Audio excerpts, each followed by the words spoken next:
ته چې کله یو کور جوړوې یا تهداب ورته نه جوړوي، همداسې مخامخ خښتې شروع کوي او کور جوړوي.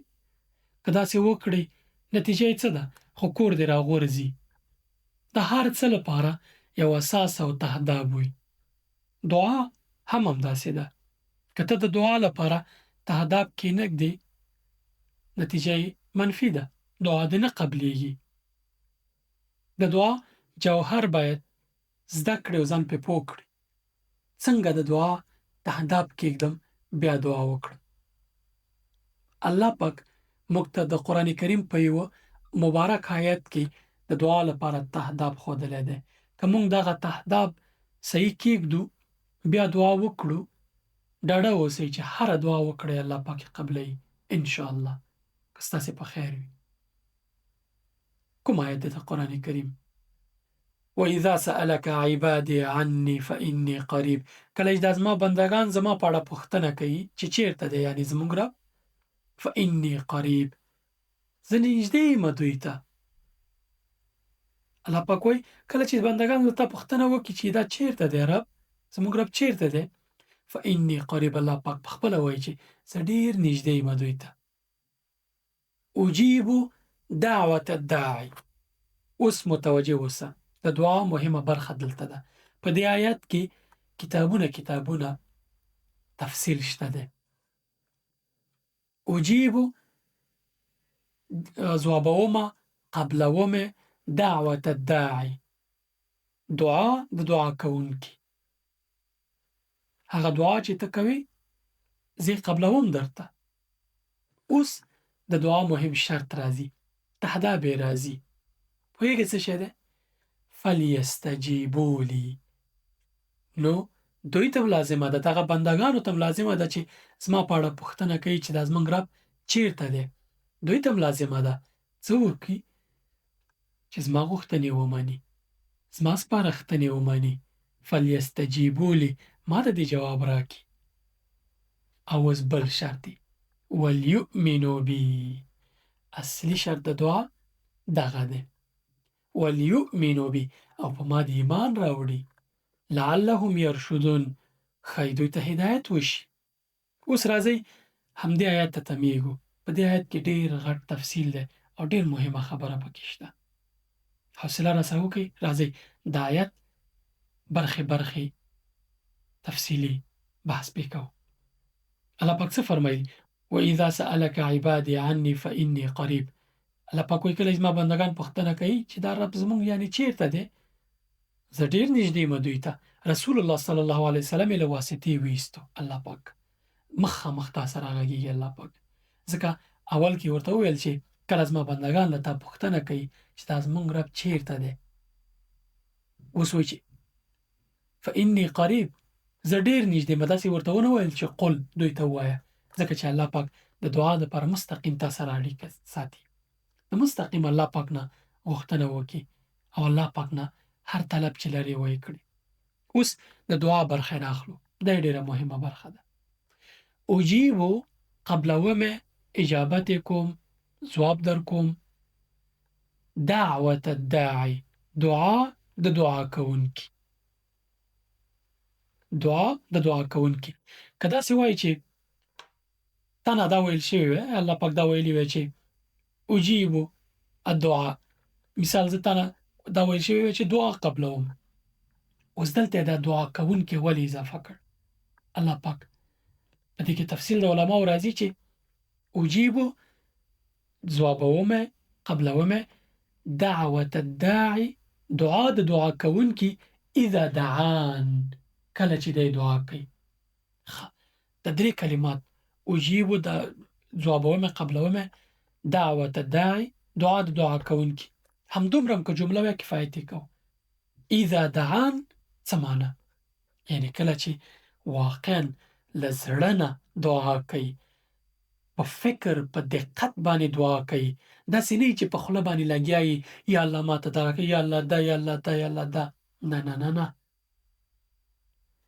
له زړه دعا کوي، په فکر دعا کوي او په ښه دقت سره دعا کوي. څه چې وایي هغه ته یې پام وي. داسې دعا کوي لکه الله پاک چې ویني. داسې دعا نه کوي چې موبایل یې لاس کې دعا کوي، استغفر الله استغفر الله استغفر الله، یا ذکر کوي. نه دعوة الداعي اذا دعان، کله چې دعا وکړي په صحیح ډول باندې، په صحیح طریقه باندې، او وایي نه، بلکې کله چې له زړه دعا وکړي، ټول پام یې، ټول حواس یې راټول کړي یي او په دې فکر یي چې څومره عظیم رب ته ناست یمه او یو څه ترې غواړم، دعا ترې غواړم. داسې دعا باید وکړي، نه داسې دعا چې ژبه دې لګیا یي لکه ماشین چلیږي، زړه دې په دنیایي مسایلو، دنیایي اسبابو پورې نښتی یي، تشویشونه د بل ځای لرې، شک دې همغه وخت چې دعا کوي چې دعا مې نه قبلیږي، او لګیا یې تشویشونو راخیستی یې، د تشویشونو موجونه دې په ذهن کې ښکته پورته کېږي، همدغه ساعت چې دعا کوي په دې شک لري چې کیدای شي قبول نه شي. نه، دا دعوة الداعي اذا دعان نه ده. الله پاک شرط یې ویلی دی چې زه دعا قبلوم د هغه دعا کوونکي چې کله دعا کوي په سم ډول، په فکر، ټول حواسو سره، له زړه نه داسې دعا لکه مخامخ چې الله پاک سره ناست دي، خبرې ورسره کوي او دا فکر کوي چې زه الله پاک سره خبرې کوم، که زه هغه نشم لیدی هغه ما ویني. داسې لکه ته ناست یې په فکر، ښه په ارامه ناست یې دعا کوي، داسې نه چې ذهن دې له دنیایي اسبابو سره مصروف وي او په خوله باندې الله ته دعا کوي. دا دعا نه ده. شرط د دعا دا چې دعوة الداعي اذا دعان به وي. ښه، اوس بلې برخې ته یې راځو، د دعا دې برخې ته یې راځي. الله پاک څه وفرمیل؟ اجیب دعوة الداعي اذا دعان. اوس وایي چې فلیستجیبوا لي. مهمې برخې د دعا دا دي. الله پاک خو درته وایي چې زه ستا دعا قبلوم، کله چې دعا کوونکی دعا وکړي زه یې دعا قبلوم. ښه، د الله پاک شرط څه دی؟ د دعا تهداب څه دی؟ د دعا دپاره پیلامه د دغه څه ده د دعا؟ فلیستجیبوا لي. نو دوی ته هم لازمه ده، دغه کسان چې دعا کوي تا ته هم لازمه ده چې دعا کوي څه وکړئ؟ فلیستجیبوا لي. زما خبره ومنئ، زما امر ومنئ، ما چې درته کومې سپارښتنې کړې دي هغه ومنئ. ته خو پوهېږې چې د الله پاک سپارښتنې څه دي. دینداره واوسئ.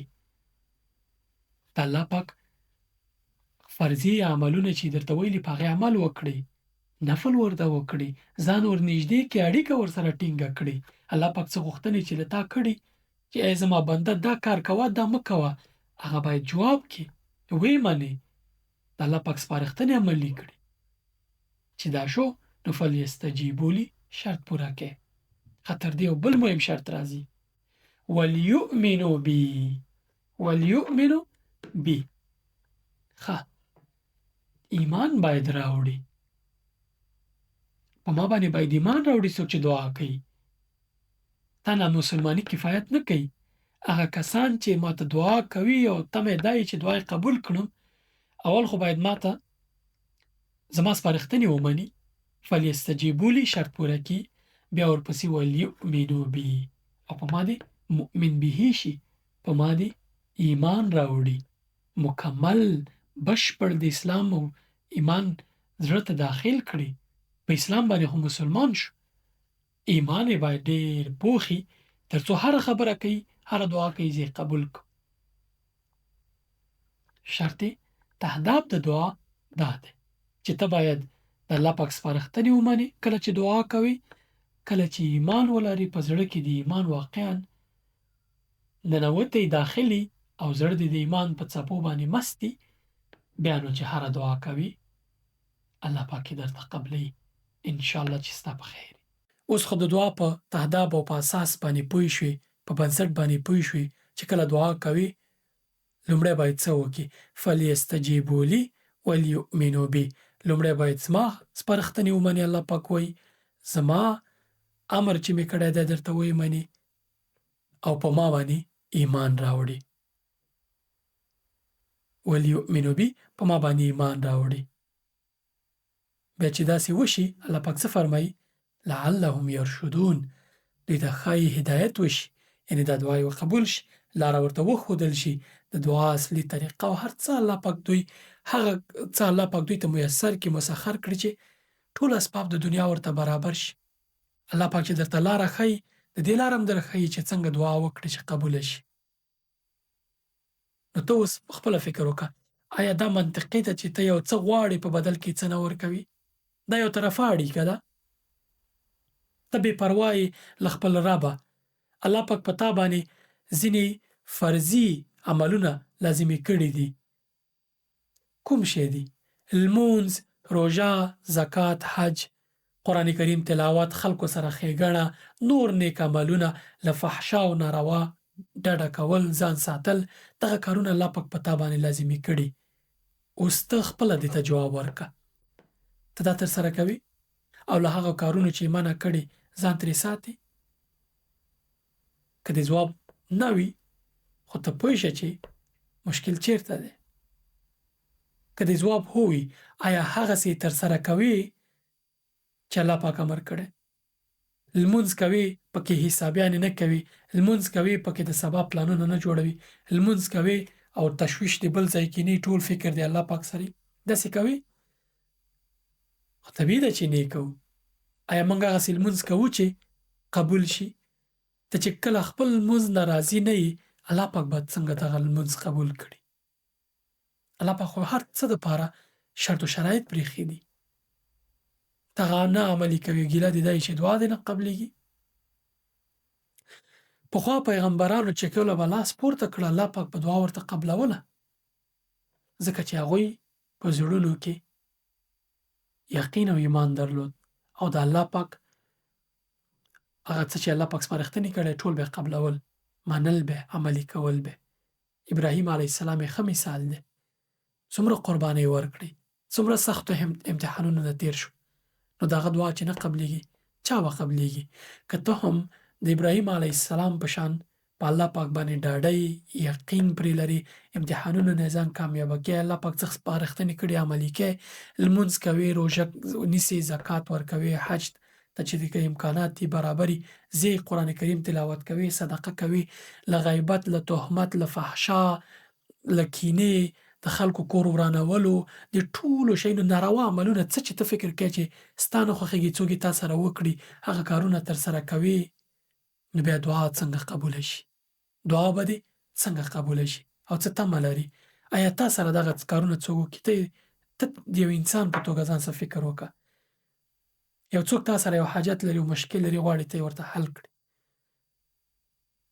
او هغه کس ستا نه بې پروا یي، قصه کې دې نه یي، نه راځي، تا نه غوښتنه نه کوي، ستا نه څه نه غواړي، او همیشه ګیله مني چې دا زما خبره نه مني، دا زما حاجت نه پوره کوي، زه دا مشکل لرم، دا مرسته راسره نه کوي، او ته دلته پوهېږې چې دا ستا خبرې نه مني، ستا نه بې پروا دی، ستا خواته نه راځي، تا چې ورته څه ویلي هغه نه عملي کوي، او ګیله من هم هغوی دی. دا منطق لري؟ همداسې بلا تشبیه الله پاک سره دې اړیکه ده. هغه درته سپارښتنې کړي، ته ترې بې پروا یې، نعمتونه درکړي، ته په هغو نعمتونو ګناهونه کوې. دا ټول هر څه چې الله پاک په خپل فضل او کرم سره تا ته درکړي، دا ټول نادیده نیسې، بیا یې ګناه کوې او بیا ګیله من یې چې دعا مې نه قبلېږي. ته دې بیا اړیکه الله پاک سره پیاوړې کړه، تقوا وکړه، الله پاک چې څه سپارښتنې درته کړي هغه وکړه، دغه تهداب چې مې درته وښود د دعا دپاره چې فلیستجیبوا لي ولیؤمنوا بي، دا پوره کړه، بیا چې هره دعا کوې ډاډه اوسه چې الله پاک یې قبلوي. په دعا کې تر ټولو مهم شی یقین دی، چې ته کله دعا کوې دا شک به نه کوې چې الله یې کیدای شي قبول نه کړي. الله پاک هره دعا قبلوي. کله چې نه قبلېده، په دې مطمئن اوسه چې الله پاک به د دې تر شا کوم خیر تا ته یې ښیي. په نورو برخو کې په دې غږېږو انشاءالله چې څنګه مونږ د ایمان درجې ته رسېدی شو، څنګه مونږ ځان نه مؤمنان جوړولی شو کله چې دعا کوو الله پاک یې قبول کړي. نو دغه شرایط د دعا پوره کړه، انشاءالله دعا به دې قبلېږي.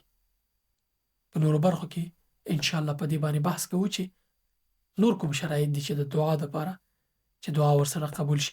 انشاءالله که دا لړۍ تر پایه راسره هرې برخې وګورې، مکمل یې وګورې، ډاډه یم چې کله دعا کوې دعا به دې قبلیږي انشاءالله. السلام علیکم ورحمة